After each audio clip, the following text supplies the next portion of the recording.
Item G, approval to terminate instructional employee Joe Nathaniel.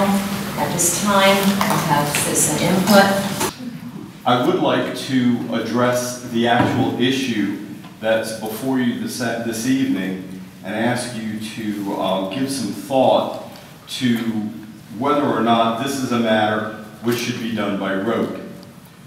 You heard all about Mr. Nathaniel. I can't tell you anything that you haven't heard. Hopefully I will get the opportunity at some point to tell you a number of things you haven't heard. You haven't heard about your investigation. You haven't heard that as we went to speak to the people who were involved in your investigation, we were told universally that they could not speak to us. They were warned not to speak to us. Their job would be in jeopardy if they spoke with us. That they couldn't provide any information, although they would like to. The opportunity will come when we'll be in the proper forum and we'll get that information. I want you to know that Mr. Nathaniel was given an opportunity to respond. You've seen my letter, it's in your information. Here's what you weren't told. He was told to respond by 11 o'clock on a Friday morning. We responded about 10:30. 3-page letter, and after that came the 3-page letter that you also have in your materials. By 1:30, Mr. Nathaniel was told he was being terminated. The decision had been made long before Mr. Nathaniel had the opportunity to present anything. The issue that I'm going to ask you to look at is what you're going to do from now until this matter gets resolved. You've heard, I sat here tonight and heard you doing all sorts of things to help children, all sorts of things to educate people. The most important thing that you have at your availability to educate students, educators like Joe Nathaniel. To send him out is not only devastating to his family, to say, hey, you're not working anymore. It's not only devastating to his own family, it's devastating to his extended family who are sitting here and all the students that aren't here. You do not have to send Mr. Nathaniel away without pay as you wait to consider the real facts when people are no longer able to be afraid and to refuse to speak. There are any number of places. First of all, the classroom. I heard about a mentoring program. There are any number of places where a person like Mr. Nathaniel, with all of his talents, can be utilized beneficially while this matter is resolved. I have every confidence how you're going to resolve it. Eventually you'll hear the facts, all the facts, not a couple of pages that are written in 5 minutes. So eventually it'll get resolved. In the meantime, Joe Nathaniel ought to be helping the students that you're here to serve. Thank you all. There isn't a day that goes by when I don't think about the iconic Coach Joe phrases like, sounds good. You guys probably relate to these. I got a grade for that. And just do you. But my personal favorite is, first law of nature is self-preservation. I just want to thank Coach for being not only a teacher, but a mentor and a friend. He taught me many valuable life lessons, which I will cherish for the rest of my life, and for that I am truly grateful. That being said, I want to wish Coach Joe and his family many years of peace and happiness and blessings. This is just one student that was positively influenced by this man. How many more are there out there who are not being represented here tonight? And how many more out there are yet to be influenced by this man? I worked in the school district for a while. Sorry. Okay, thank you. It would be a mistake to let Coach Joe go, for very obvious reasons.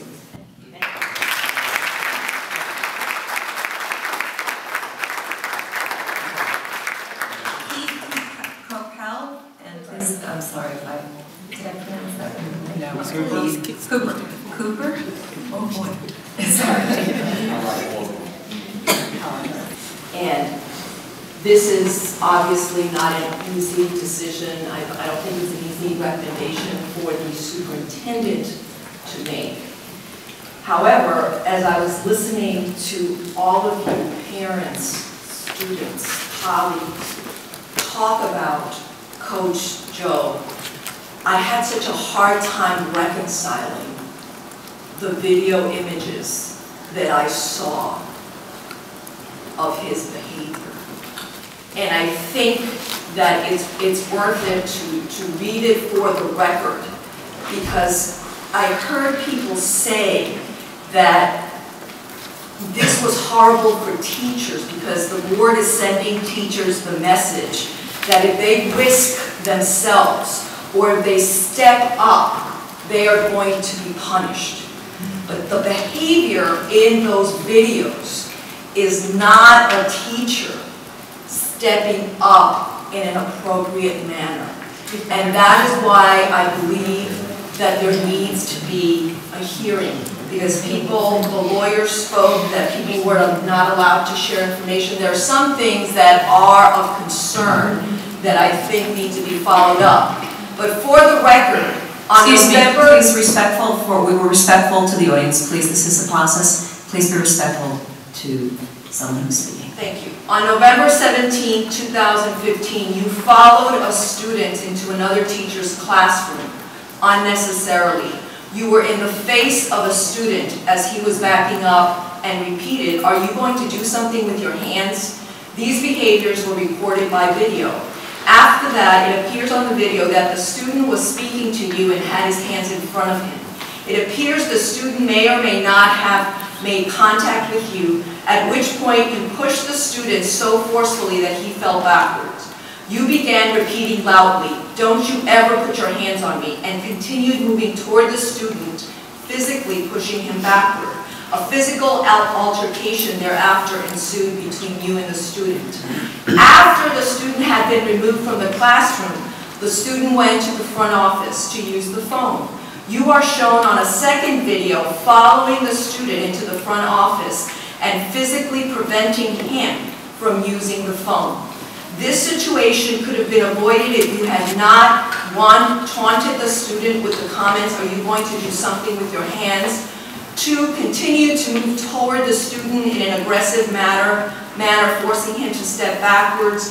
And three, physically pushing and yelling at the student. Additionally, you did not need to follow the student and continue the physical confrontation in the front office. Your behavior violates school policy 3210, which requires that you shall make reasonable effort to protect the student from conditions harmful to learning and or to the student's mental and or physical health and or safety. And two, you shall not intentionally expose the student to unnecessary embarrassment or disparagement.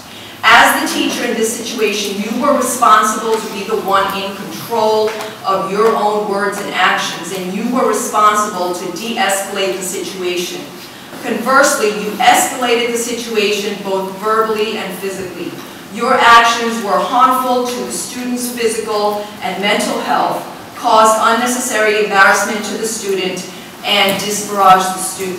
Now that's what is in the record. I know that the majority of you will disagree with that, but I ask you, does that student who was disrespectful and misbehaved not have inherent worth and dignity? What about excuse me, we listen to all of you, so please listen to us. Yes, sir. Excuse me, sir. Anyone who disrupts this meeting will be removed. That's a warning. So are we saying that some students deserve respect? Even the bad students. Isn't that what we're trying to say? That we respect all students? He was the adult. Now, after hearing all of you, I think that we need to have a conversation about this, but I do not believe that when a policy is violated, we can look the other way. What message are we sending to students? What message are we sending to teachers? That you can violate a policy and there are no consequences?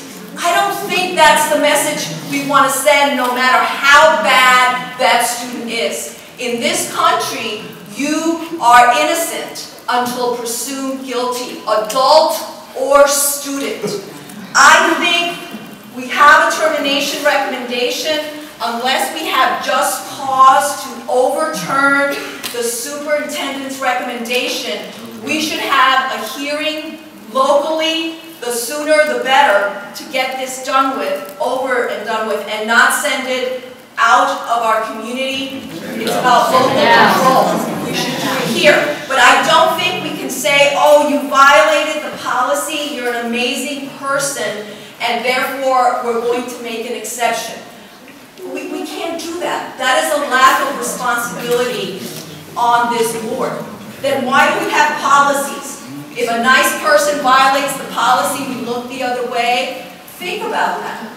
I am willing to support the superintendent's recommendation. However, as a teacher, I left the profession because I was punched in the back of the head breaking up a fight. I realized that it probably wasn't the profession for me. So having a clear understanding of how to behave, and you know, Ms. Jimenez probably said it best, is this is a conversation that needs to continue.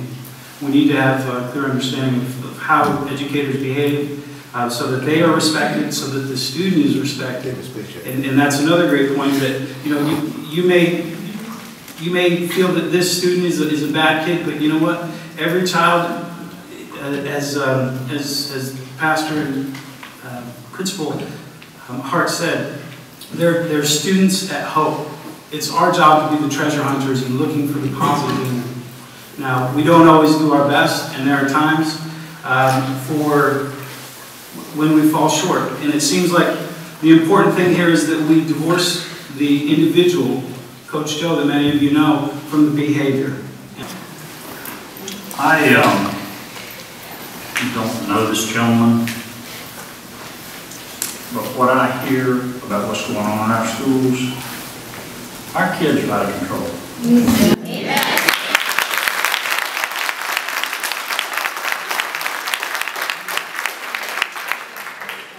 And I know what the rules are that the superintendent has to operate under, but I will not, and I told the superintendent early on I was going to support this issue, but I cannot. And I'll tell you what, if we don't put a stop to this kind of activity from our students, we might as well not be up here.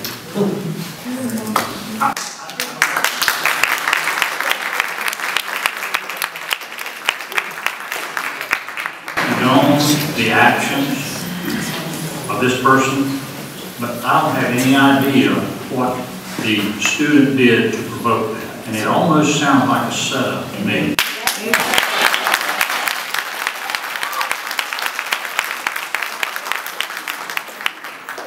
Seriously, they had videos of that end of the altercation where they just got Coach Joe.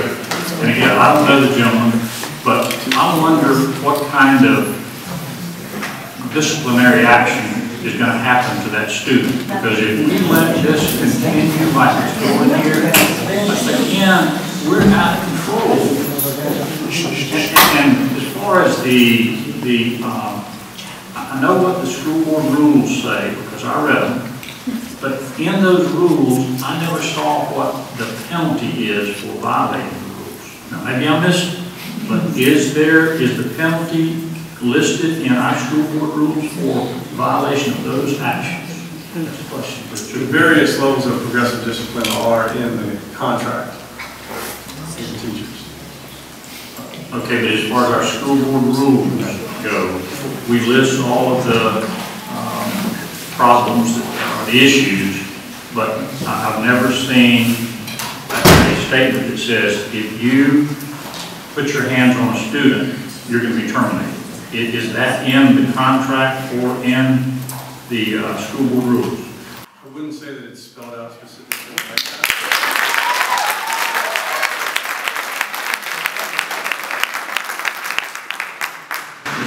This isn't an argument, by the way, but a very good point was brought up a minute ago about, I guess it's the principal of that high school that put his hands on a student, and he was trying to do, in my way of thinking, and I've not seen the video, by the way, he was trying to do the same things that this Coach Joe was trying to do.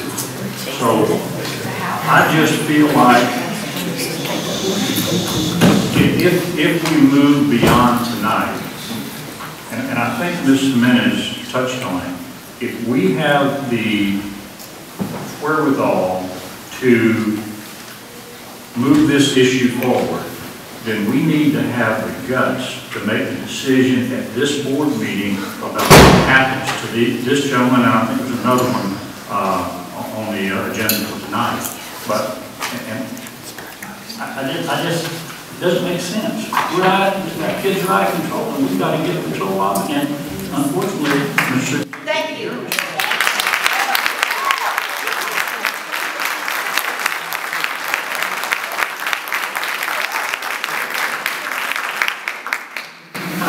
Yeah, just a couple of brief things. I just want to ask for one thing. Do we have the ability to,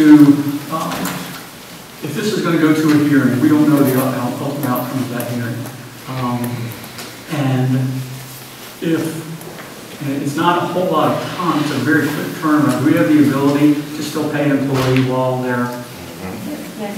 Yes. Listen, you people are being extremely disrespectful. This is a board meeting. We're here to do the business meeting of the school district. Please be respectful. Please. That's all I'm asking. If you like something I say, keep it to yourself. If you like something Mr. Searcy says, nobody needs to hear you clapping or anything like that. We all understand that. Okay? Please. Mr. Gressler? Mr. McCain, yes, the school board certainly would have the ability to, you could approve the superintendent's recommendation to suspend without pay. You could change the motion that's already on the table and it could be a suspension with pay. You could also determine that you would not grant the recommendation to suspend and request the superintendent place the individual in a position where he has been, I guess, recently reassigned to a particular position as the superintendent. I just wanted to know those options are on the table. A lot of times we're handcuffed and things like this. Yes. This is, you know, it kind of hits home to me. I did play football at Fairbeach High School. We had John Thames, Bill Wilson, people like that. You know, Coach Thames always took the lunchroom duty so he could make extra money, and there was always a fight in the lunchroom. And he was the authority of the lunchroom, and sometimes he did get violent. Do I think Coach Joe stepped in a little bit? Yeah, I think he probably does too. I'm torn though with a kid who was acting out.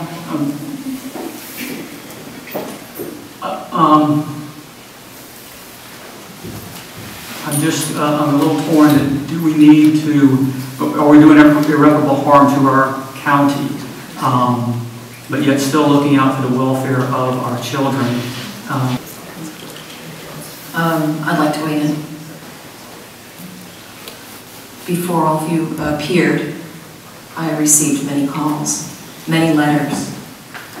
Joe Nathaniel's character is not a question here, outside of this incident. It seems that he's a fine person. He's inspired many students. I am not judging other board members. However, I did watch both tapes.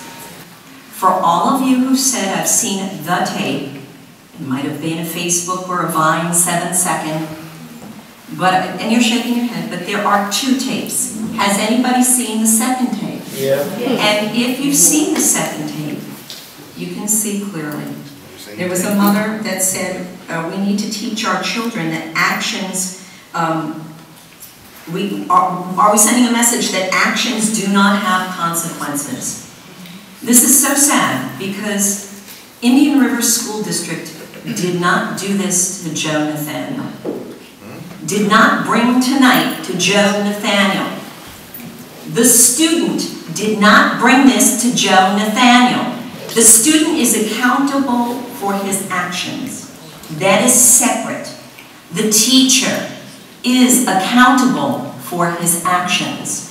And Joe Nathaniel brought himself here. In someone's words, if I did it, I would tell you. I would step up. Joe Nathaniel is responsible for bringing this here. And I will tell you, so I did my due diligence. There was a charging letter. It's paper, it's black and white. I have seen a lot of things. I have worked in law enforcement agencies. I've taken terrible, terrible violent calls.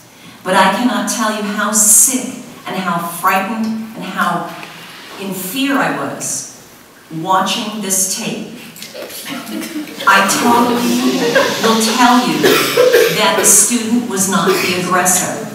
I will tell you when a student is in an office making a phone call, no teacher has the right to come in and chase them and get physical and aggressive with them. That is not, no one has that right.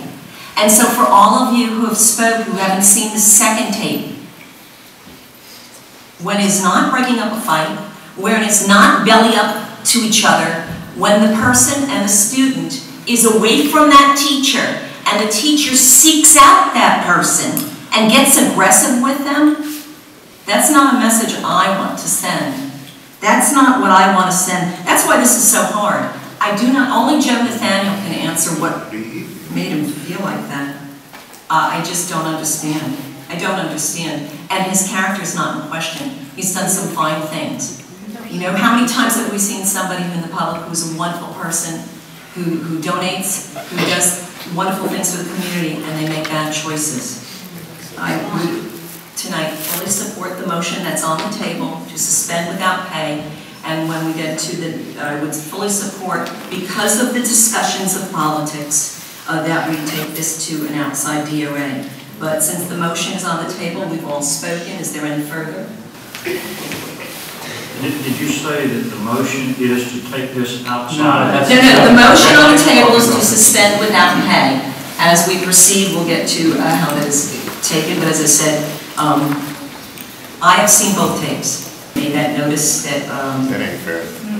Presented notice that's requesting a hearing. So, quiet please. Is all those, anyone have any further? Mr. Searson. At the very worst, I'm not going to support the motion, but at the very worst, could offer up an amendment that if the suspension gets the majority vote, that it be with pay? Unless Ms. Amendment, I mean, we could take a vote, and if, as Ms.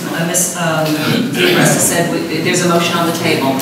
So I'll call for the vote, and if that fails, we can amend it. So the motion on the table is to suspend,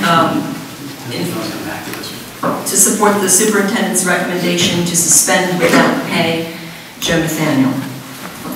All those in favor?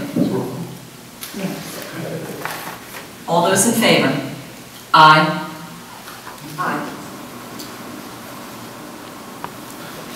All those opposed? No. Nay.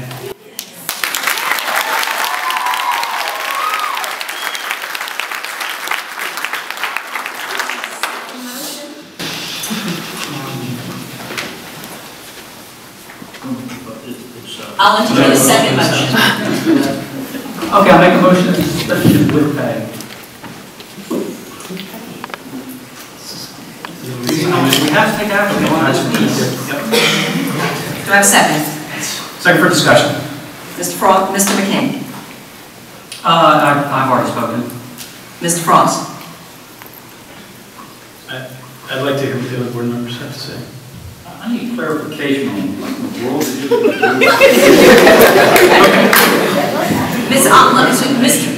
Miss, with pay. The alternative is with motion failed without pay.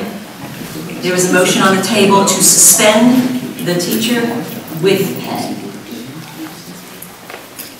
I have a motion by Mr. McCain and a second by Mr. Frost.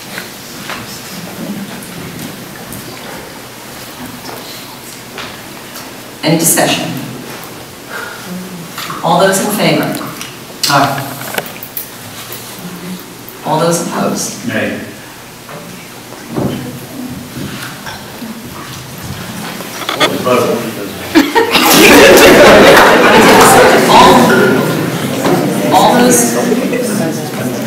All those opposed? All those in favor of suspending with pay?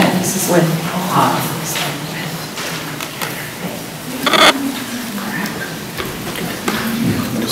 Isn't that what you wanted, Mr. Susi? Do you not understand the If motion? you're going to go that far, at least give the man pay while we're waiting. That's the motion on the table, sir. I'm not going to support terminating or putting the It's not a term. Sorry. All those in favor of suspension with pay? Aye. All those opposed? Nay. Motion carries, teacher suspended with pay, 3-2.